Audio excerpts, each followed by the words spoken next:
Welcome on into the Fantasy Football Forge Week 6 wide receiver rankings. Happy Wednesday morning, Wednesday evening. The running back rankings should come out, and tomorrow morning, same time, the quarterbacks and tight ends rankings should come out as well. We will start off this video by going over any interesting news, as well as some injuries that may or may not have happened at the wide receiver this week. Maybe guys coming back types of information as well, before we get on into the rankings, which, by the way, you can find these rankings up at the website www.theffforge.com for every position. When I update these rankings, it gets updated there as well, and there are links in the description on all of these videos to the positional rankings. So that's where you can find them throughout the week, or you can always also find them when I go live on Thursday after evenings, 1.5 hours prior to the Thursday night football game for any of your start-sit questions, as well as Sunday mornings, 3 hours prior to the game for your start-sit questions as well. And sometimes Saturday evenings, I am also live for a rather quick show, maybe an hour or so. Then, especially if there's a Sunday morning, overseas game. So, injuries, interesting usage. No notable injuries, at least as of right now, that I have come across for the wide receivers. There are a couple of wide receivers who might be coming back to their teams sooner than later. Christian Watson, Green Bay Packers wide receiver, could muddle that wide receiver room up sooner than later, although there is no Jalen Reed for some time, so that helps to keep that from getting too crazily muddled. But, maybe that's something that could help to delay the breakout rookie season of Matthew Golden or something. But what I will also say is, historically, while Christian Watson has been healthy, that this offense in Green Bay runs more smoothly, better. It's just a better offense with him on the field. So, all in all, for that offense, good sign for everyone. Jalen Coker's 21-day practice window will begin today, on Wednesday. And for some interesting usage information, this is primarily pulled from J.J. Zachariason's info dump that he puts out on social media every Monday morning. So, J.J. Zachariason, good stuff from him. Let's start off with Isaiah Bond. He was on the field a lot, and he got targeted a lot. So there is someone you could always take a Hail Mary on there. Didn't catch too many of his targets, but hey, it all starts with the targets. Where is Jakobi Meyers? Not going to go into the specific, but if you have Jakobi Meyers, it's not been the greatest as of late. I don't know exactly, outside of Geno Smith just not being a good quarterback at this point in time, what's been causing that to happen. Josh Downs led the Colts in targets in Week 5. Wan'Dale Robinson, New York Giants wide receiver, ran a route on 96% of the Giants' dropbacks. Jalen Tolbert ran more routes than Ryan Flournoy. However, Ryan Flournoy got 9 targets versus Jalen Tolbert's 1 target. A.J. Brown is getting targets. He's had 8+ targets in every game outside of that Week 1 game, so just needs to do something with them. And this could be that week. Nick Westbrook-Ikhine ran more routes than Malik Washington. No, Malik Washington had 6 targets. Nick Westbrook-Ikhine had none. It was a good week for Marvin Harrison Jr. in fantasy football, but his target share is still borderline not good at 20%. So we would like to see that rise up. Calvin Ridley had 27% of the target share this week. That's the highest since his Week 1 game. Chris Godwin's route share went from 91% in his Week 4 debut down to 79% in Week 5. Coming back from injury and everything, might have been a little bit sore throughout the week. Hopefully that will rebound sooner than later and maybe stay higher for those Chris Godwin owners. Isaac Tesla had a season-high 54% route participation rate. 38% was his previous high, so that is a significant bump. We'll see if that is something that continues. And Stephon Diggs went from 82% of routes run in Week 4 down to 64% in Week 5. Guy coming back from injury and everything, could be another case of he's still sometimes sore when he gets used a lot more, and then you see that usage go down a little bit. But at this point in time, with where the wide receivers have been performing on the season and everything, he's still a very good play. So now, before we get into the rankings and my loves and my fades for this week, how did I do last week for my loves? I loved Michael Pittman. He comes through with the touchdown to have a solid day. Chris Olave was a love of mine. Chris Godwin and Josh Downs. Chris Chris Olave doesn't come through with a big day, just has his normal type of day. Chris Godwin, unfortunately, got used less, didn't see as many targets, didn't do anything with him. Josh Downs, I did still have him ranked 45th overall. It's not like I had him ranked crazy high, but as I talked about, most targets on the Colts last week comes through with a solid day. If you were having to just put anybody out there, I think that was a solid call out for a love of mine there at a lower guy. Didn't end up getting a touchdown and having a big game, though. For my fades, Zay Flowers and Jordan Addison. Good fade on Zay Flowers. Jordan Addison comes through with a touchdown. I really, really liked the game plan that Minnesota came out with offensively. Didn't quite expect them to game plan so well. So good job on them for, game planning against your opponent. You'd think that's what offensive coordinators should be doing. My bad. So I almost started to reveal the rankings, but before we get into revealing my first tier of the wide receiver rankings for week 6, over on the left-hand side, for all of the highlighting that you're seeing, left-hand side, right-hand side, green is good, red is bad, white is neutral, somewhere in the average, in between.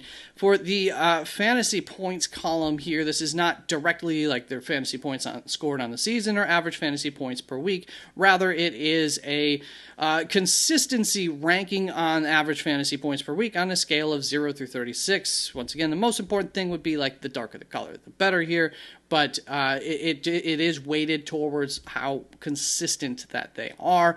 And for the targets, this is the amount of targets that they've had. The more targets, the better, because there is a correlation between targets and production. It's not perfect, but also, you can look at these columns, and if you see that this fantasy points column is a dark green and this would be a red or a white, that probably means that they've been overproducing, and so that could be a sell high candidate or somebody that maybe you should be a little bit wary about starting based on what they've done so far on the season, and vice versa. If the targets is high and this is, is a green color and then this is white or red, that might be a target for a buy low candidate, somebody who's seen a lot of targets. The production hasn't quite been there, but the production should follow more often than not. Of course, not all targets are created equally, and touchdowns are very important as well, so you know how that works. This isn't the full story. These are just little data points that tell you a little bit of the story and help to guide the rankings, but they don't make all the decisions.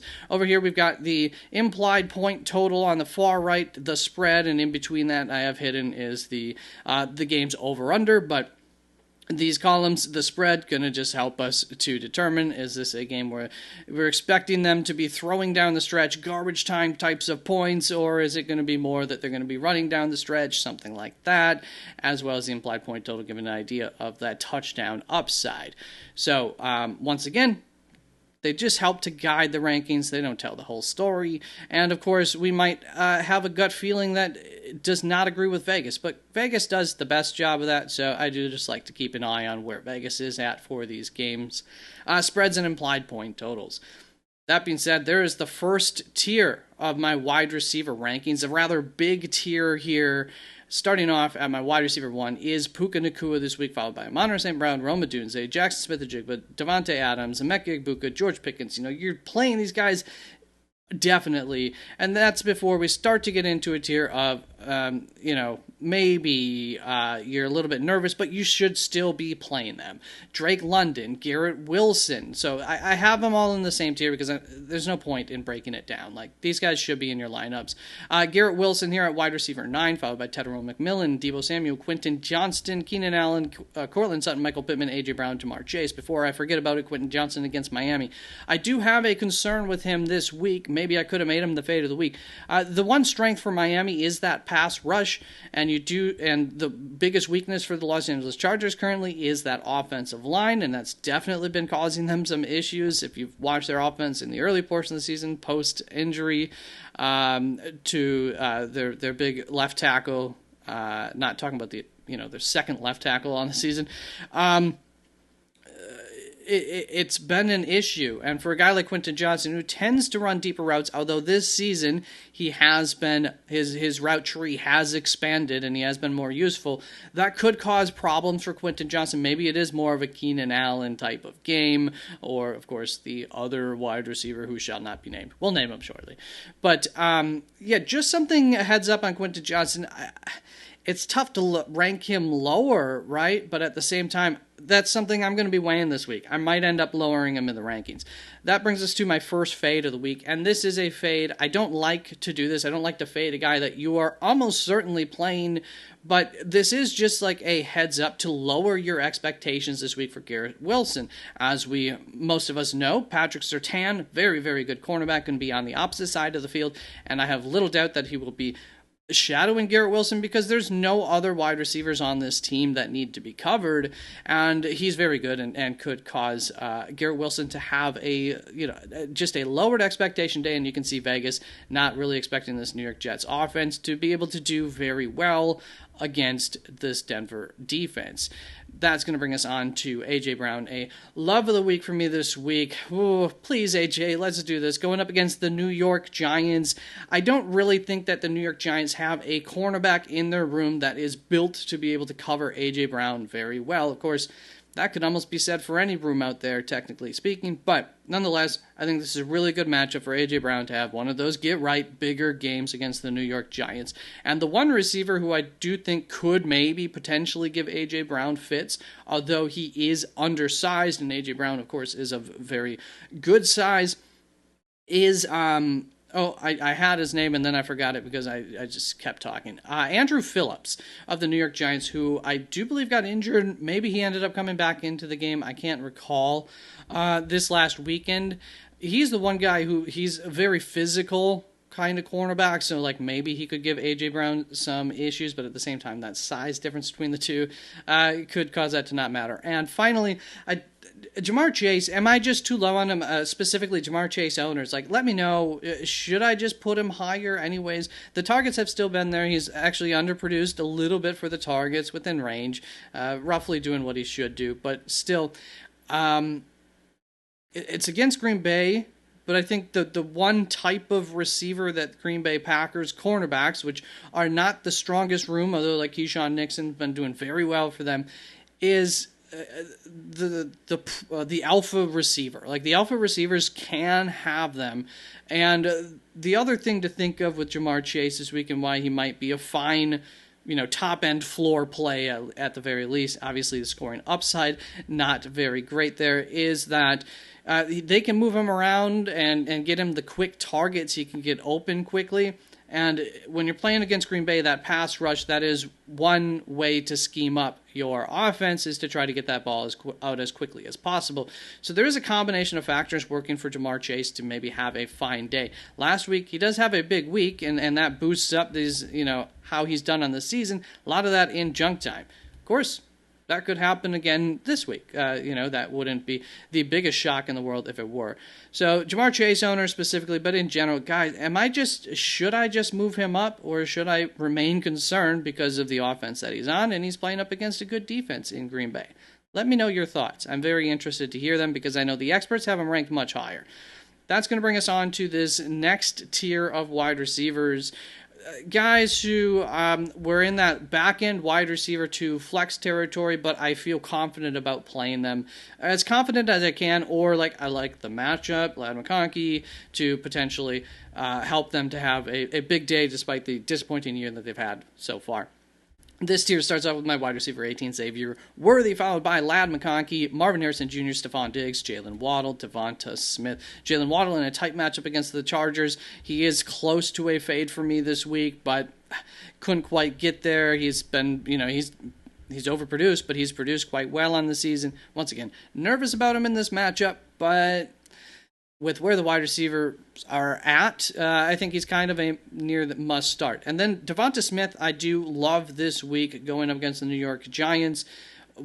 Specifically, where I see him potentially having a big day would just be the big game, getting over the top of this defense. And the New York Giants safety, Tyler Newman, who is the guy who would most likely be responsible for preventing that kind of thing from happening, has struggled this year. Just last week, he makes an error, lets a guy get deep on him. So I think in a game where Philly's going to want to continue to try to get this receiving room going against the New York Giants, who suck against receivers so far in the season. I love both of these Philly wide receivers, and Ladd McConkey going up against Miami. I briefly referenced that. I like that upside this week. And when we also talk about, once again, wanting to get the ball out quicker, Ladd McConkey very good against man coverage against a very crappy secondary, possibly the worst in the league in Miami. So I'm optimistic once again about Ladd McConkey. Luckily, he comes through with an okay day last week. We'll see if he can continue that. That will bring us on to this next tier, and now we're into those back-end wide receiver 2 guys who I'm not so confident about. Get out of there, DJ Moore. So that starts off with my wide receiver 24 already. DK Metcalf, followed by Chris Olave, my 2 fades of the week coming in this group, followed by Brian Thomas Jr., Jakobi Meyers, and Zay Flowers.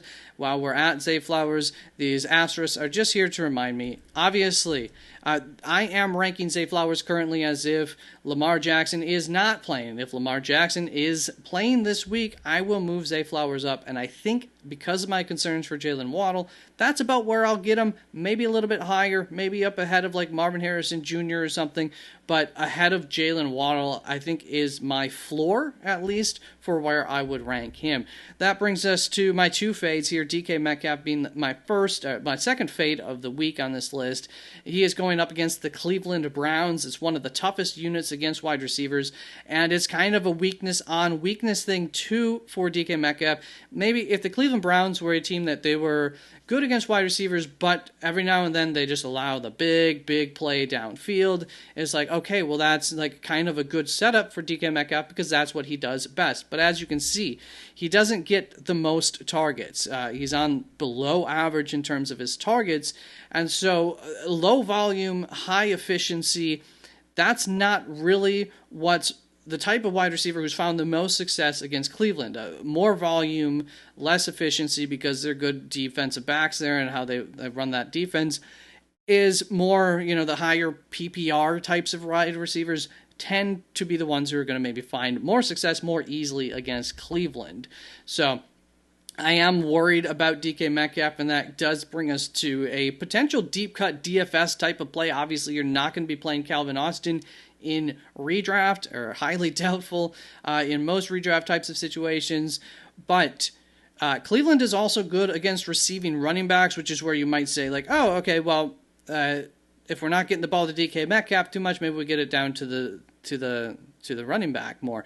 But they have good linebackers in Cleveland, and so that's not an area where you've been able to attack them. Tight end isn't necessarily the best area where you can attack them, but getting the wide receiver out on those quick routes, once again, Cleveland with a good pass rush, you want to get that ball out quick. I think we saw Pittsburgh execute a quick pass kind of offense in recent memory, so maybe Calvin Austin pops off for a decent game, especially in full PPR types of situations.